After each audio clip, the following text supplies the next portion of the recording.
I don't have a perfect credit score. I don't qualify. I don't care how much money you make. Doctors, high-end executive, they're not even being able to qualify because their debt to income ratio. And if you could ditch the bank, why wouldn't you? Why wouldn't you? The problem with most of the people that buy real estate, they're uneducated, they happen to have cash.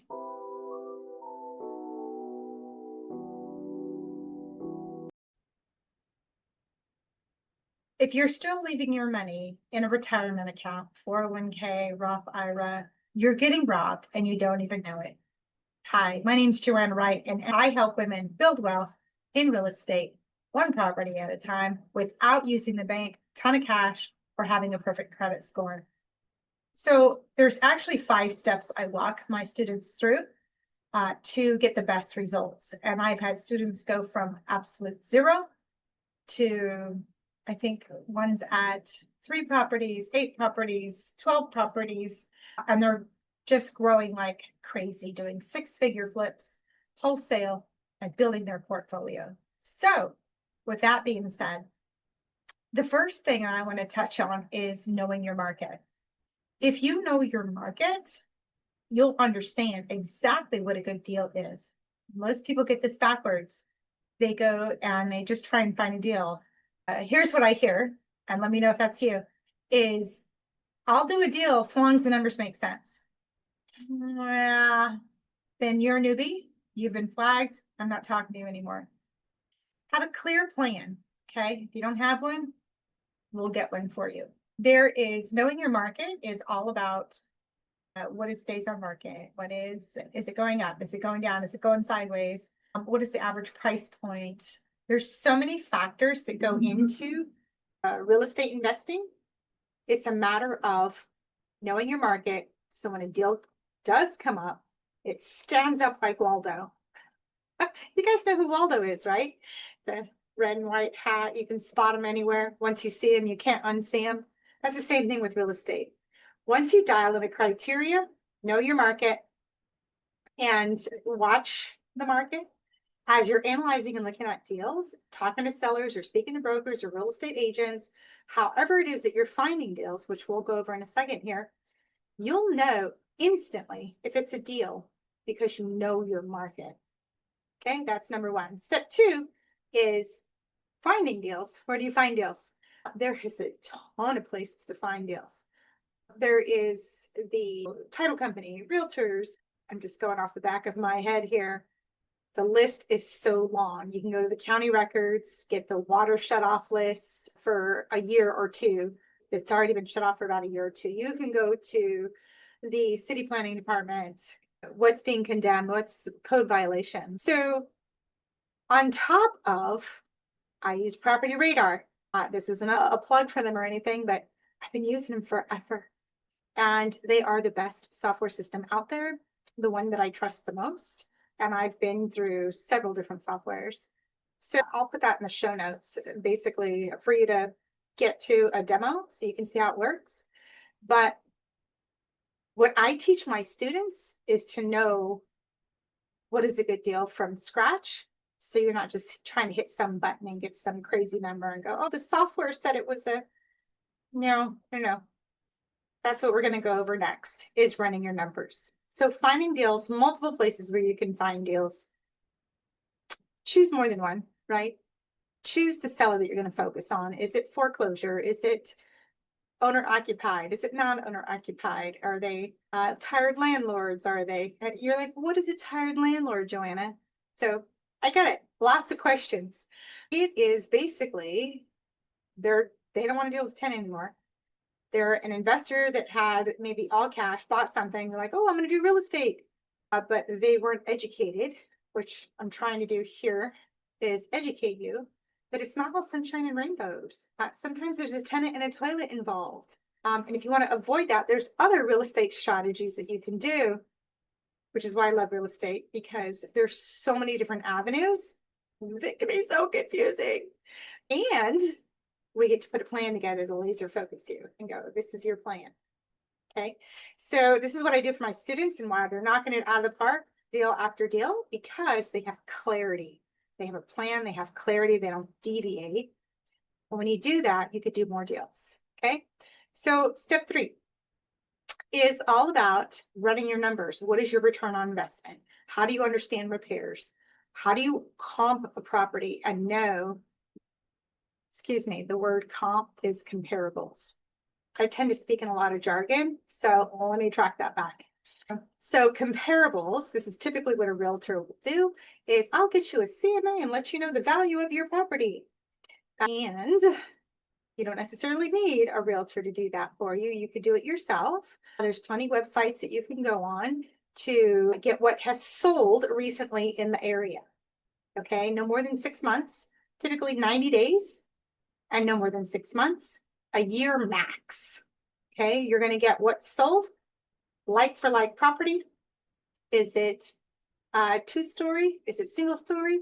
Is it a craftsman? Is it a Tudor? Is it a duplex? Is it a single family? There's so many different factors in comparing properties. And so this is the detail that I get in with my training with my students. But understand the comps, understand your market, know where your lead is coming from. And then when you run the numbers, it will all make sense. We do what we call the pretty number. Okay, we look at all the pretty things. And that's what we know we can grow into because we're buying something that is value add where we can foresee appreciation. And when we do that, we get the biggest bang for our buck. So whether you're wholesaling it, flipping it, or doing the BRRRR strategy, that's what you need to do. Okay. And why I train on this is because most wholesalers are not so great at this. And when I started flipping, I do 6-figure flips. I've done them in multiple states. And I've realized that wholesalers are really not educated. So I felt it was my duty to educate you so that I can get a decent deal coming my way. Repairs are the #1 thing that most investors get wrong. And here's the big one. They don't plan for the oops factor. Like, what is that, Joanna? It's oops, I didn't see that behind the wall. And you've seen this on HGTV. Chip and Joanne, they're my favorite. But even they go, hey, listen, we have an issue. We're going to have to use that contingency to put this beam in. You okay with that? Or we need more money. So have you, what was it? Christine and Tarek? I can't remember his name. Anyways, they had a falling out. Flip or flop. They all the time were running out of money and didn't see half the things that they should have seen. So it happens to the best of us. However, there's a lot of things you can mitigate around that. So #1, really understanding your numbers. Is it a pretty number? Is it an ugly number? Compare, are they listing it at market price? Are they asking market price? Is it below? Is it above? This is what we get to figure out. And we'll do a deeper dive specifically on that on another training video. Step 4 we're on is building your team. So the very first step is your market. Second step is your leads, how you're finding them. Third step is running your numbers. Fourth step is team. So your team is the right title company. Not all title companies are created equal. It is your contractors, it is inspectors, it is everything that has anything to do with real estate. You need to network and find the right one for your criteria of what you're doing. See how you're building up the steps. And so by the time you speak to team, they're like, okay, what's your criteria? Or what's your buy box? Those are the 2 key phrases that these people want to know. And because you studied your market, I work in this state and city. These are the type of the deals that I do. And these are the kind of returns that I prefer. What do you got? Speaking to realtors, talking to title companies, getting a list from them if you want to. And if you're wholesaling, you need to ask them, do they assign or double close or both? So there's so many factors depending on your strategy of whom you're going to be speaking with. When do you pull in a contractor? How many contractors? How do you find them? How do you vet them? All of that is covered in team.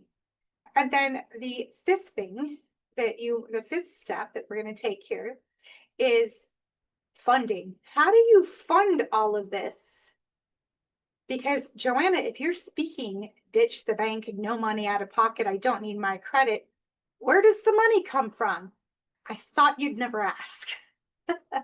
This is the fun part, because most people are like, oh my God, I need a ton of cash to do real estate investing, and I don't have it. I don't have a perfect credit score. I don't qualify. I don't care how much money you make. Doctors, high-end executive, they're not even being able to qualify because their debt to income ratio. And if you could ditch the bank, why wouldn't you? Why wouldn't you? The problem with most of the people that buy real estate, they're uneducated, they happen to have cash. Maybe they drained out their retirement fund and bought real estate. And now they're going, holy crap, this is not what I signed up for. And they're ready to sell it because they're not educated. So I want you to take this advice and run with it. Because the more educated we are, the easier it is to acquire real estate. And the whole purpose of acquiring real estate is to create our own economic independence, our own retirement plan. And before I get into the funding part of it, the reason I do what I do is because my landlord had come to me in my early 20s and said, her daughter did, and said, we need to sell off some of her inventory. And I was so green, I didn't realize, what do you mean inventory? She gave us the option to buy the house. And so my friend walked me through it. I said, you did what? You made how much? And can you teach me? Hence, I'm teaching you now. Okay. And here's your pivot point. She walked me through the whole process. And years later, here I sit realizing my landlord had a wealth plan. And this is the plan I'm trying to give you. She had a wealth plan. She'd been living off of the cash flow of the real estate. And guess what? She had a stroke. She had a stroke, and she had to sell off some of her inventory to pay for her long-term care. Now, wouldn't you like to be able to have $300,000 to be able to just scoop up and go, here, give me my specialized training so that I can speak again? Because if you're on Medi-Cal, Medicaid, typical insurances, you'll get this much support. And so she was able to hire an outside specialist and get the support she needed because she had the funds to protect her wealth. So that is what I want to give to you, is to create your own economic independence. So it doesn't matter how much the gas is, the coffee is, the milk is, or if you had an emergency, you could cover it. Are you guys tracking? Okay, so the fifth step is to fund the deal.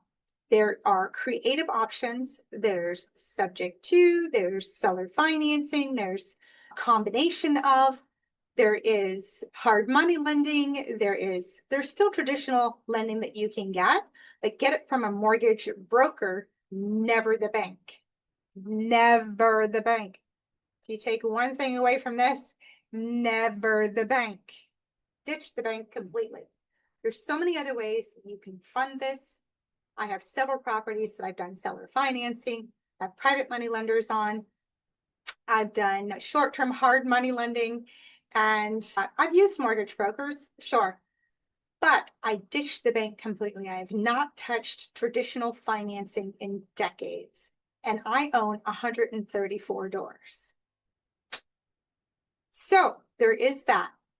I want you guys to take away those 5 steps. Let me know what questions you have. Type them in the comments. And I look forward to helping you guys in any way possible. If you want to book a call and get a plan, we're going to leave that in the show notes, as well as our free gift is the fast track to real estate investing. Don't forget to subscribe, and I'll see you guys in the next training.